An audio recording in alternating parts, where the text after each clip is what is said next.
আমার কি ব্যথা লাগে এখন? ব্যথা লাগে? ব্যথা লাগে? ব্যথা লাগে না? মাশাআল্লাহ।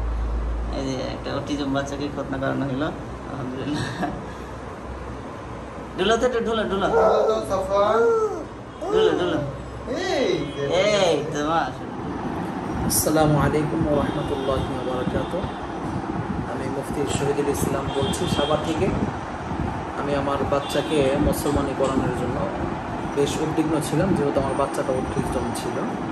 তো আমি হঠাৎ ইন্টারনেটের মাধ্যমে মদিনা হেজামা হেলথ সেন্টারের বিজ্ঞাপন দেখে তার সাথে যোগাযোগ করি। তো তিনি আশ্বস্ত করলেন যে আপনি এখানে আসলে ভালো একটা সার্ভিস পাবেন ইনশাল্লাহ, এবং আমরা আলিম ওলামাদের ক্ষেত্রে অনেকটা সহযোগিতা করে থাকি। তো তার সাথে কথা ভালো লাগার পরে তার কাছে আসলাম। আলহামদুলিল্লাহ, আজকে আমি যে ভয়ে ছিলাম সেই ভয়টা অনেকটাই কেটে গিয়েছে। তো সুন্দরভাবেই আমার ছেলের এই খতনা সম্পাদন হয়েছে। তো আমি দোয়া করি মদিনা হেজামা হেলথ সেন্টারের জন্য। আপনারা যারা আছেন, যারা খতনা করাতে চান, আপনারা এখানে আসবেন, ইনশাল্লাহ আপনারা ভালো সার্ভিস পাবেন। তো সকলের দোয়া চাচ্ছি। আসসালামু আলাইকুম। তোমার কি ব্যথা লাগছে? হ্যাঁ, ব্যথা লাগে না? এখন কি ব্যথা লাগতেছে? এখন খারাপ লাগতেছে তোমার? ব্যথা লাগে নাই? মাশাআল্লাহ। একটু হাঁটো তো, হাঁটো তো একটু।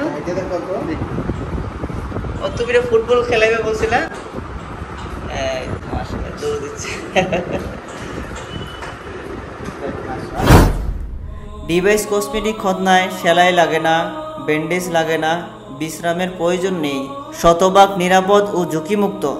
প্রতিদিন গোসল করতে পারবে ও প্যান্ট পরতে পারবে। কিভাবে খতনা করানো হয় তা সম্পূর্ণ ভিডিওটি দেখতে নিচের লিঙ্কে ক্লিক করুন।